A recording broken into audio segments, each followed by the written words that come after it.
Okay, you guys, so here is the first version that I have. Says Cinderella or the Little Glass Slipper. It's by Charles Perrault and illustrated by Errol LeCaine. So we can kind of see, we know that Cinderella's right here. We know that the wicked stepmother is here and the sisters are here. All right, let's find out what's in this story.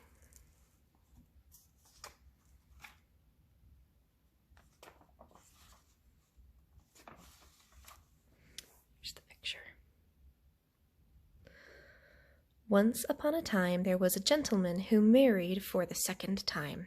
His new wife was a very proud, haughty woman, and her 2 daughters were exactly like her. Her husband had a daughter of his own, a girl of wonderful goodness and gentleness. She took after her mother, who had been a most lovable person. Haughty means like full of themselves, that they only really like themselves. You can see their haughty faces right here as she's working.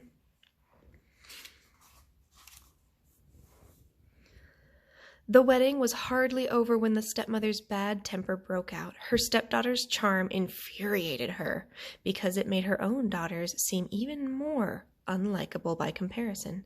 She made the girl do the roughest housework. She had to wash the dishes and scrub the stairs and clean the rooms of the mistress of the house and her lady daughters. She slept at the top of the house in an attic on a thin straw mattress, while her sisters had rooms with polished floors and beds in the latest fashion and mirrors, where they could see themselves from head to foot. The poor girl endured it all and dared not complain to her father. He would only have scolded her, because he was entirely dominated by his wife. When she had finished her work, she used to sit in the ashes in the chimney corner, and so everyone in the house called her Cinderella. But in spite of her ugly old clothes, Cinderella was 100 times more beautiful than her sisters in their magnificent dresses. One day the king's son gave a ball and invited everyone of importance. The 2 sisters were asked, for they cut a figure in society. They were delighted and very busy choosing the dresses and hairstyles that would suit them the best. It all meant more work for Cinderella, who had to press their linen and go for their cuffs. They couldn't talk about anything but what they were going to wear at the ball.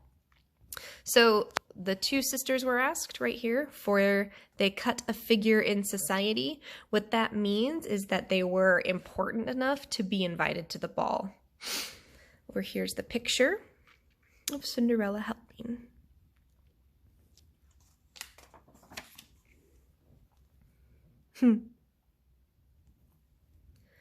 I shall wear my red velvet dress, said the elder sister.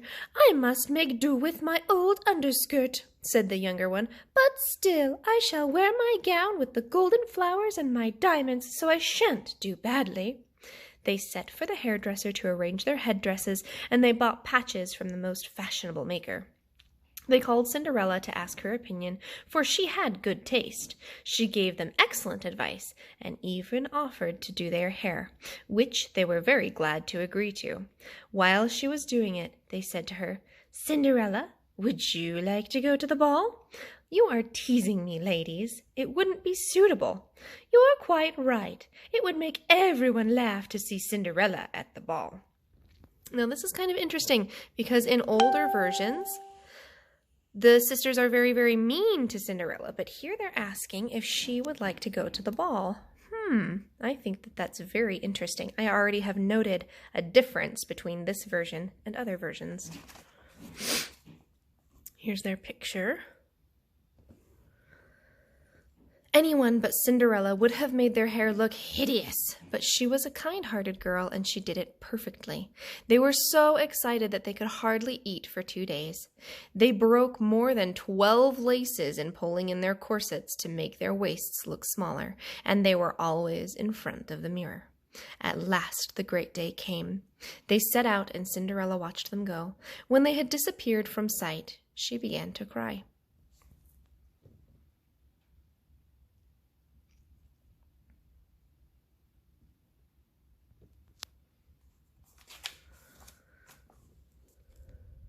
Oh, I think we know who that is.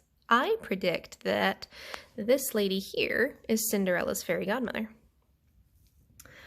Her godmother found her in tears. Oh, so that proves it. I'm using text evidence here. Her godmother. Ah, so the lady in the picture with the wand, that is her godmother. Her godmother found her in tears and asked her what was wrong. I want. She was crying so hard that she couldn't go on. Her godmother, who was a fairy, said, You'd like to go to the ball, wouldn't you? Oh dear, I would, said Cinderella with a sigh. Well, be a good girl, said her godmother, and you shall. She took Cinderella into the garden and said, Bring me a pumpkin. Cinderella picked the best she could find and took it to her godmother, though she couldn't imagine how a pumpkin would help her get to the ball. Her godmother cut out the inside, leaving just the rind. Then she struck it with her wand, and immediately the pumpkin changed into a splendid golden coach. Then she looked in the mousetrap and found 6 mice, all alive. She told Cinderella to lift the gate of the trap, and as each mouse came out, she tapped it with her wand, and it turned into a thoroughbred horse.